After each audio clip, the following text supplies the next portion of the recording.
we always plan 5, 10 years out. We're always looking for where we need to be in the future. And we already know that this is happening, it's going to get worse, so we're already moving in that direction. I remember asking that question when I was in college, what about a nonprofit? And because I knew it was there, and it was really an amazing opportunity, to be able to grow this entity that is really for the community and to take care of the land and to teach people. That's what I love most about what we do, is that we're providing this way for young people at an early age to build equity, and it's not just equity, financial equity, but it's also equity in terms of the relationships that we're creating with other people in our community and with the land. Every entrepreneur seeks professional success, and uncommon few also aim to build a better community. Coming up on Long Story Short, our conversations with 4 individuals who are among a rare breed of business and community leaders. One-on-one, engaging conversations with some of Hawaii's most intriguing people. Long Story Short with Leslie Wilcox. Aloha mai kākou, I'm Leslie Wilcox. On this edition of Long Story Short, community builders.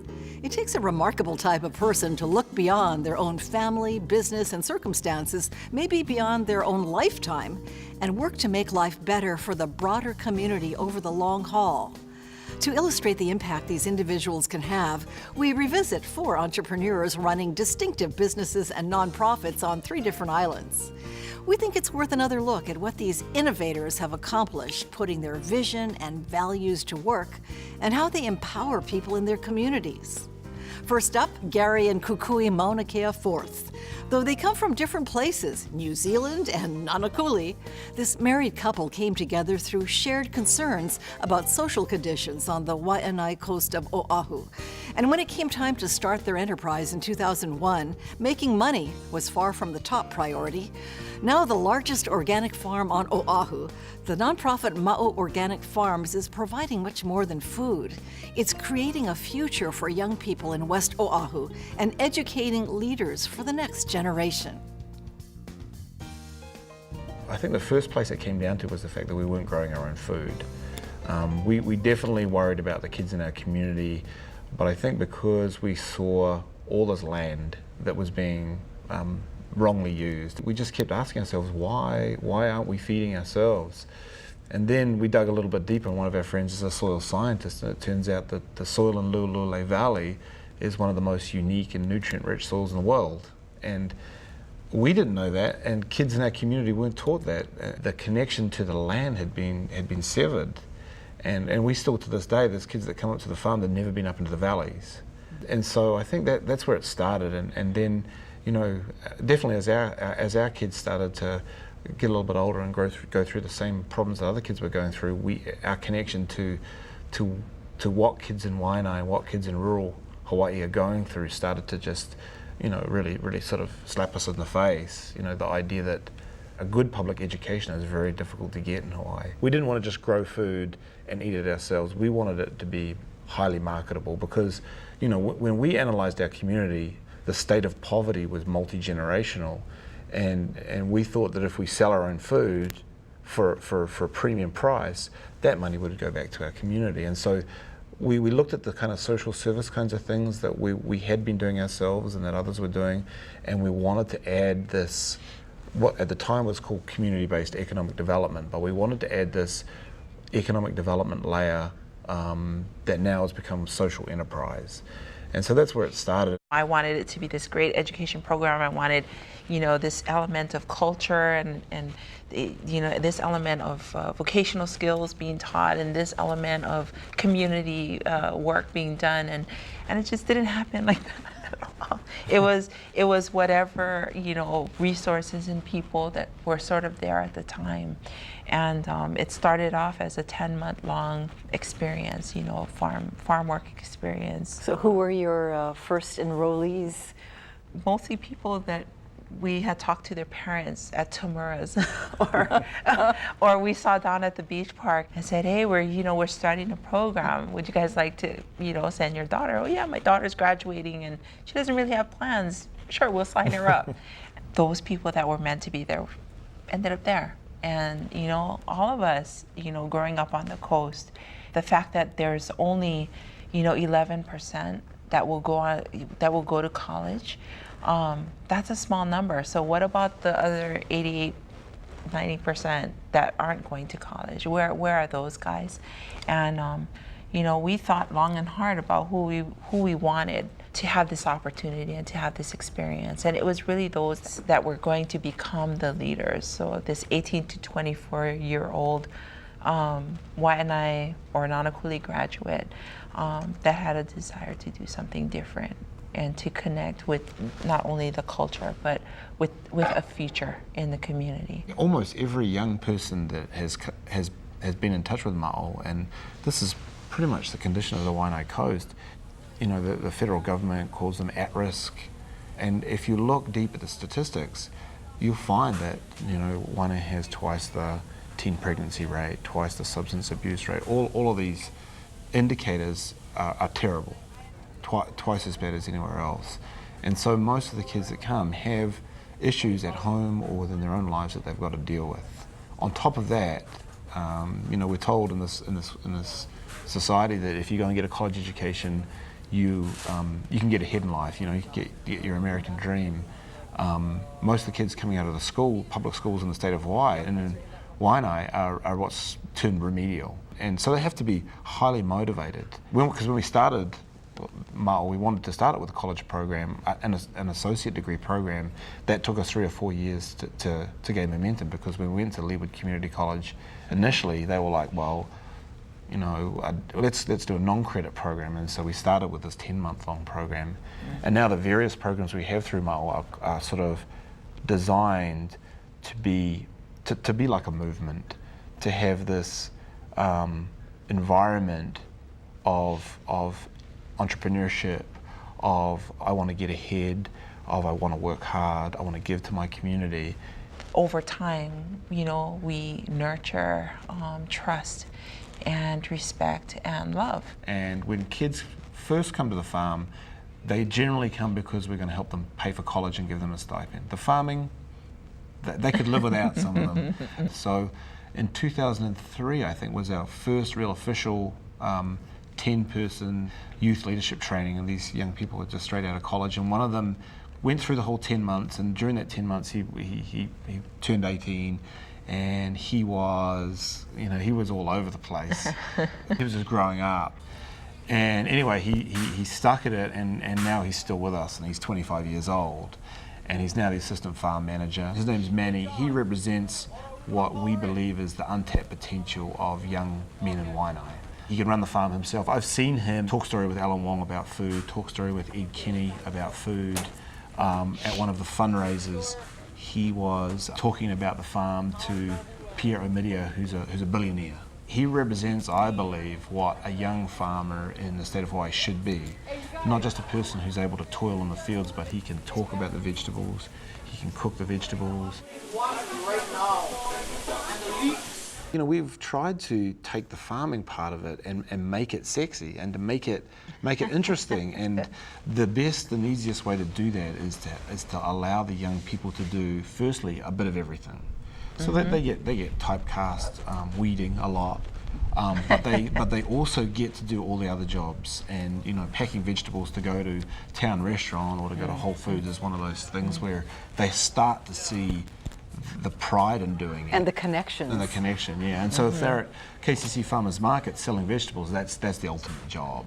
You know, we are hoping now that the next step for us is that these, especially some of the young people who really have all of a sudden like farming, will be farmers and will either farm larger spaces with us or go off on them by themselves. And I think that's what I love most about what we do, is that we're providing this way for young people at an early age to build equity, you know, and it's not just equity, financial equity, but it's also equity in terms of the relationships that we're creating with other people in our community and with the land that feeds them.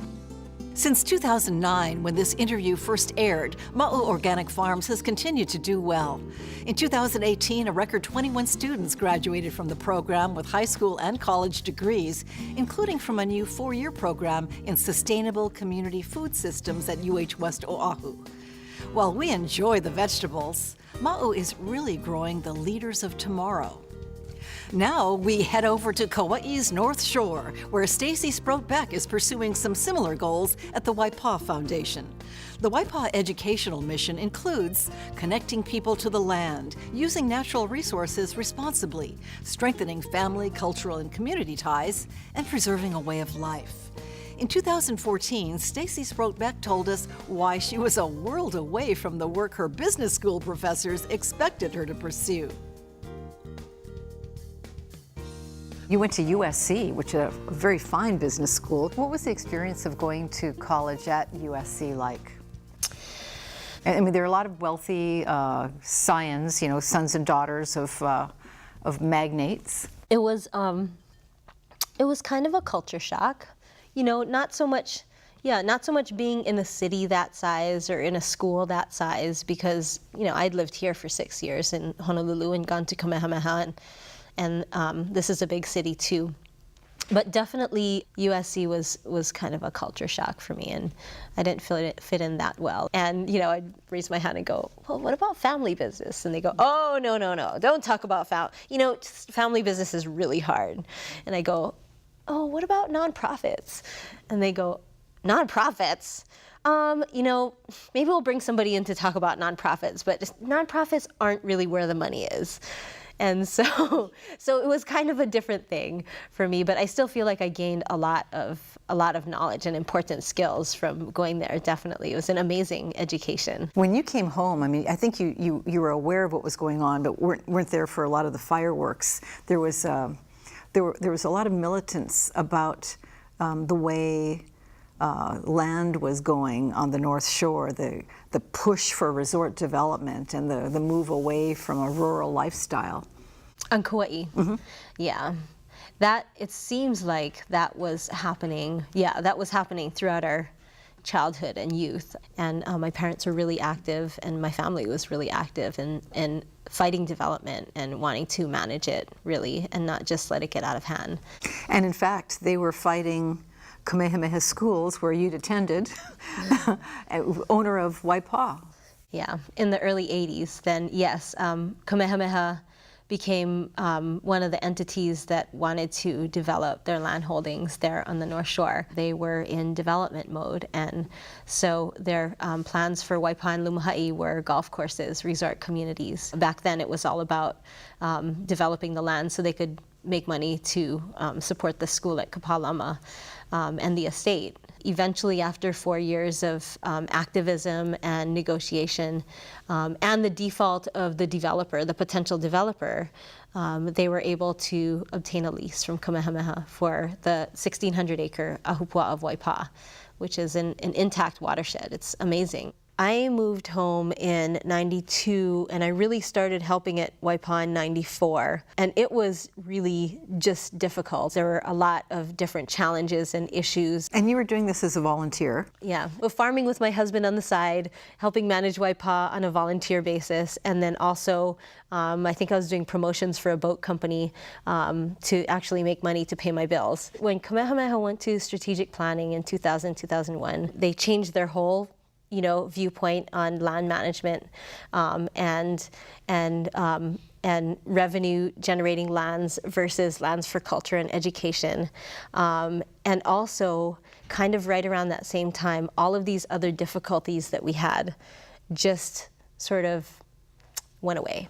What do you do on the 1,600-acre property? My dad guys envisioned it, the original founders, it was to be a land base for the practice and perpetuation of Hawaiian culture. And so that was their vision.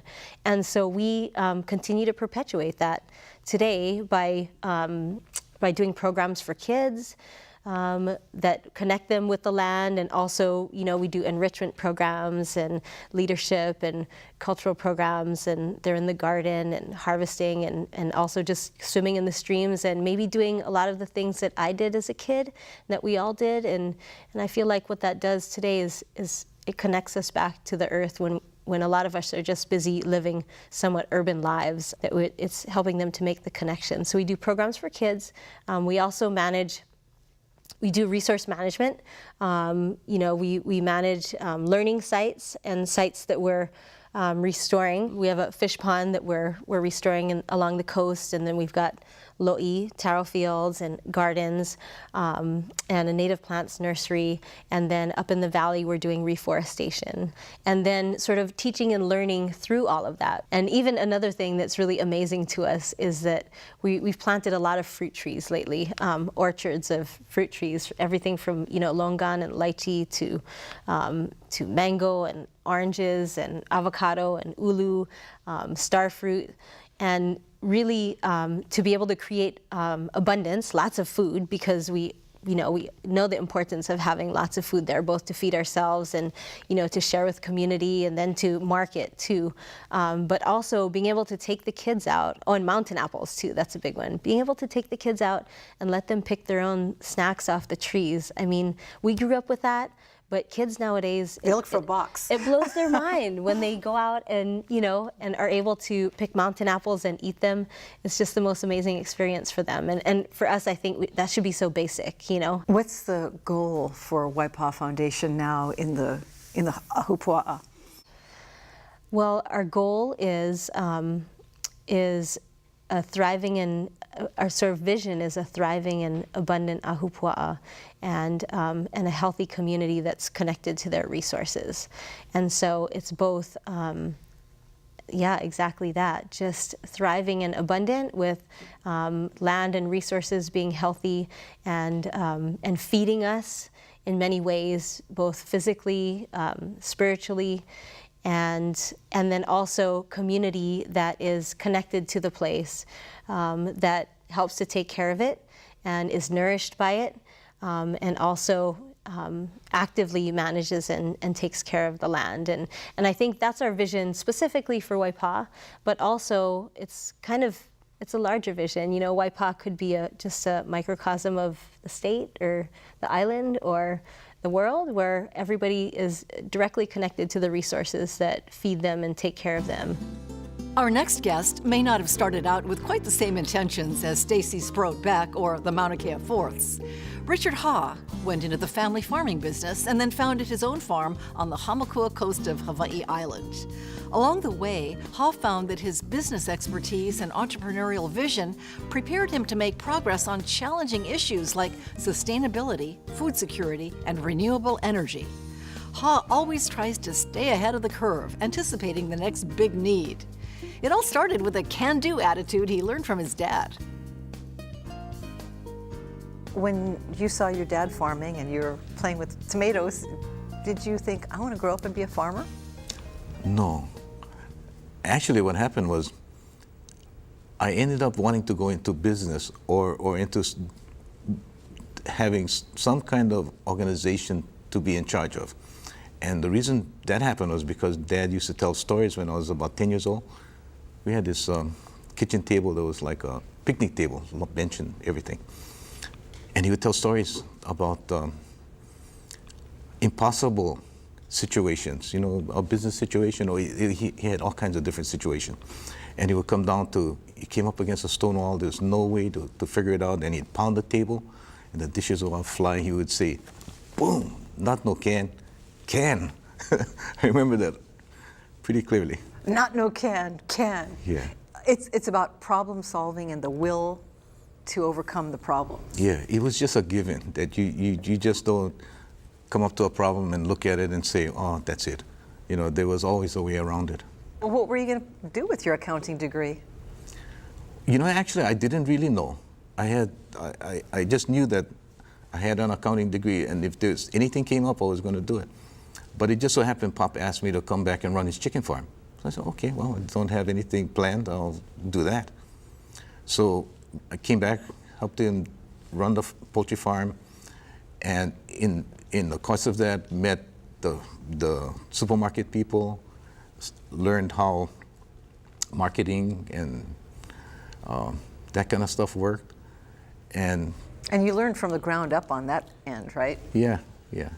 Didn't have, I mean, we raised chickens when we were little, but the business end of it was different, and with a accounting degree, it helped me to analyze and so what happened was we had 40 acres and 25 of it was in the chicken farm, so we had some extra land.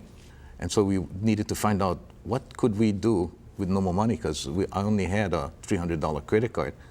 Back when it was hard to get a $300 credit card. So we started doing some research and found out that there was about 6 million pounds of Chiquita bananas being imported into Hawaii. So I said, oh man, if we could get into that, we should be able to do okay.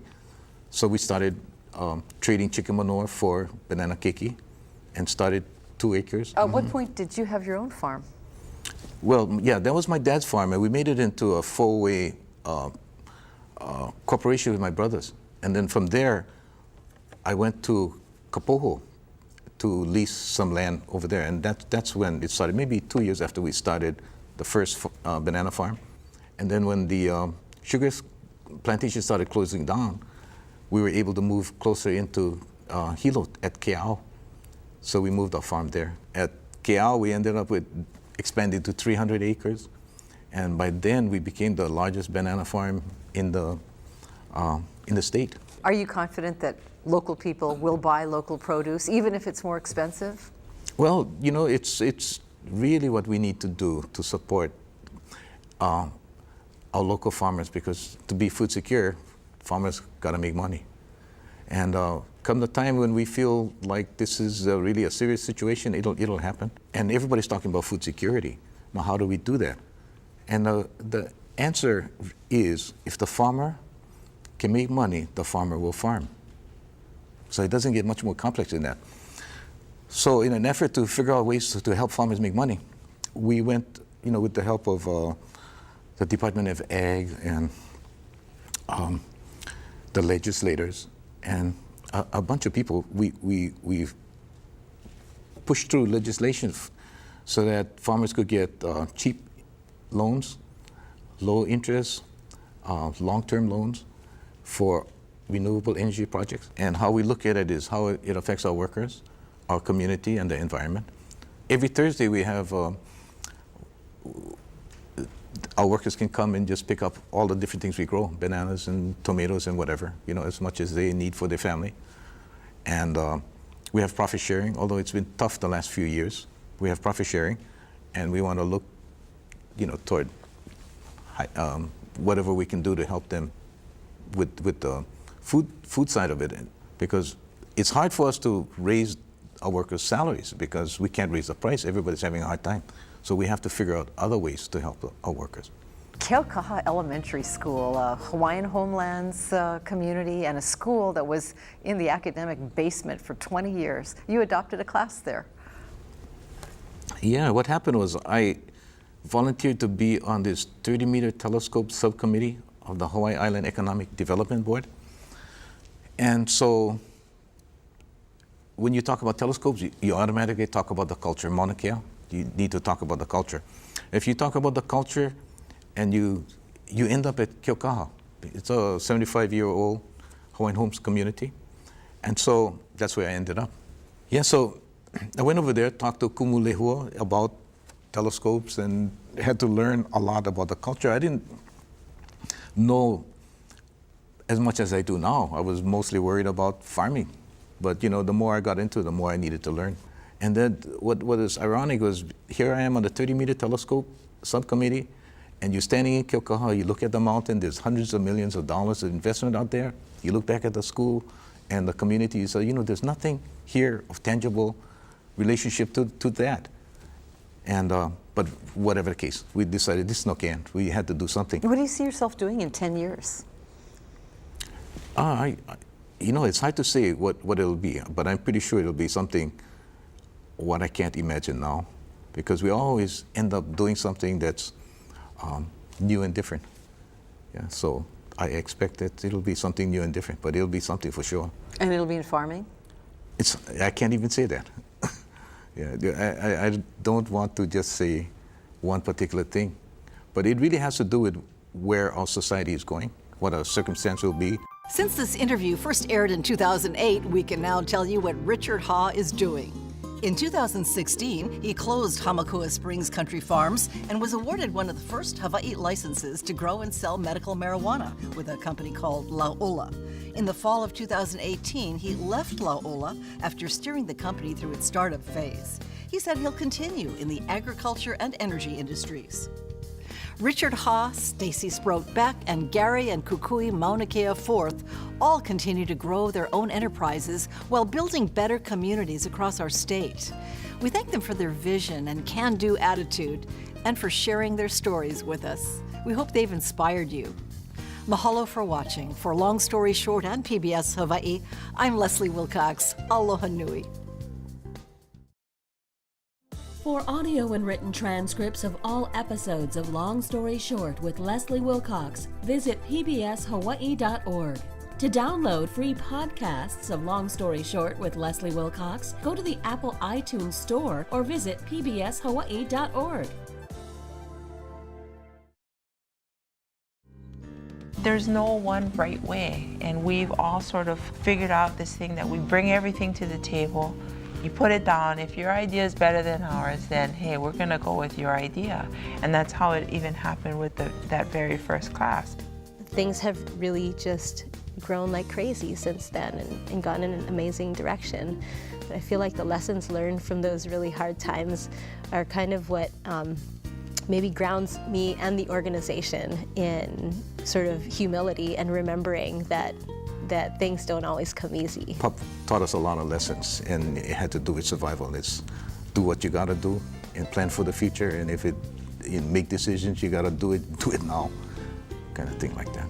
And not no can. Yeah, absolutely.